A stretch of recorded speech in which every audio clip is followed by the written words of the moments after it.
The topic of longevity has caught the interest of many, many people today, and we are almost barraged by information about the lifestyle of longevity and how important it is. And it is important, but I'm kind of amused by how it's presented these days. It's presented as almost la dolce vita, the sweet life, the Shangri-La, that everything is perfect, that life is just serendipitous.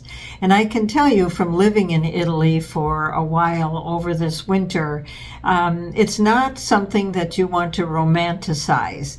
It's a beautiful lifestyle, but there are some things that are very, very different from in the industrialized society that we live in the United States, and these things are important to point out. I'm not going to be one that's going to promise that if you follow this lifestyle, everything falls into place just beautifully.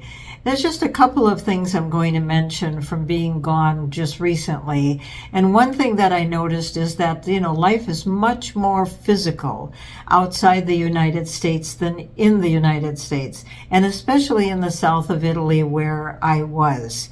In the United States, people are kind of fixated or set a goal, not fixated, but set a goal of trying to walk 10,000 steps a day.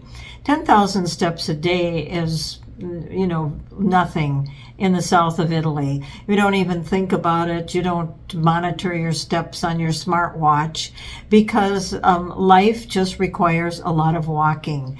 And so people walk to work, they walk to their friend's house, they walk to shop, they walk to the fresh markets every day. And they're not only walking, but they're walking up and down inclines. They're walking up and down stairways. They're walking on cobblestone roads and sidewalks, and this is just, I wouldn't say forced, but it's just natural exercise that they get every day. And it starts very early in life and it goes on throughout the life. It doesn't matter if it's a child or an elderly person, there's walking, and it's not going to likely to change anytime soon because everything is made of stone, built in mountains. It's not easy to make differences, to put ramps in, escalators, elevators. It just doesn't happen. Another thing that I will point out is that I noticed even doing the wash is much more physical. You have a wash machine that's not very big and wide, and you put your clothes in there and you do your wash, which is wonderful.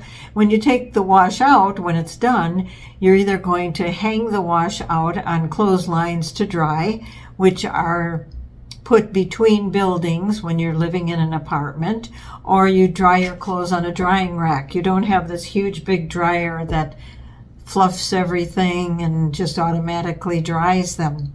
And so that takes exercise too. You're lifting laundry, you're hanging laundry, you're moving it around, you're putting on the drying rack, then you obviously put it away, but there's no tumble dry option, and there's some physical activity and burning of calories that's required to do that. So these are some things we might say are negatives that we would have to get used to, but then there's the unfair advantage that I call that the lifestyle of longevity has, at least in the south of Italy, and I'm sure in other countries in Europe as well. First of all, sunshine is abundant. So especially for coastal towns, you have sunshine every day. You're not worried about taking vitamin D tablets to keep your vitamin D up.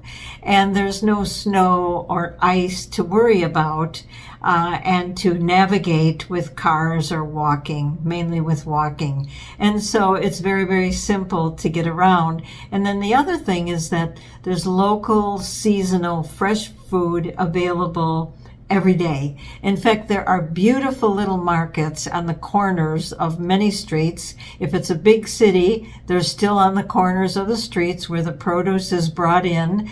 And if it's a very congested area, there will even be daily markets with fruits and vegetables, eggs, cheese, nuts, whatever you would need that's sold every day. So you walk to the market, you get your food, you bring it home, you get your ingredients, I should say, you bring it home, and the difference is that people know what to do with this food. They are master cooks, master chefs, masters in the kitchen, and it starts very early in life. And they will they'll make pasta, because Italians will eat pasta regularly, but it's not just a bowl of macaroni with some red sauce on it. It's good quality pasta that's tossed with vegetables, with greens, with fish, with many different ways of preparing it.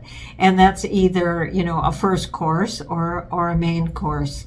And so absolutely delicious. When I was walking through one of the markets recently, I stopped at one of the vendors that had citrus fruits and vegetables, and I asked him if he would make me a spremunta, which is a fresh squeezed juice. He said, sure, of course. So he took a pomegranate, which was in season, cut it in half, took an orange, cut it in half, put it in his hand juice squeezer, and handed me this wonderful glass of spremunta. And I will add that pomegranates, of course, vitamin C is high in citrus fruits and in the oranges, but pomegranates are one of the highest foods you can consume that have antioxidants. So I walked away with this glass of fresh squeezed juice, and I had my antioxidant day filled, and walked in the sunshine, and absolutely love it. So that is kind of an unfair advantage that they do have. So what we need to do, I think what the challenge is to try to take these pillars of longevity that are just lived naturally in Italy and transport them into the lifestyle of a society in the United States, for example, that really doesn't support this type of life. It can be done. I'm working on it now. I'm working on a workshop that will help people, and we will be launching it later this year. So if you're interested in getting updates, I'll put a link in the description below, and you'll get my longevity tips newsletter with monthly updates on how it's all coming about. If you are a subscriber, I thank you for stopping by, and if you aren't, please subscribe to my channel. I would be most appreciative. Thank you.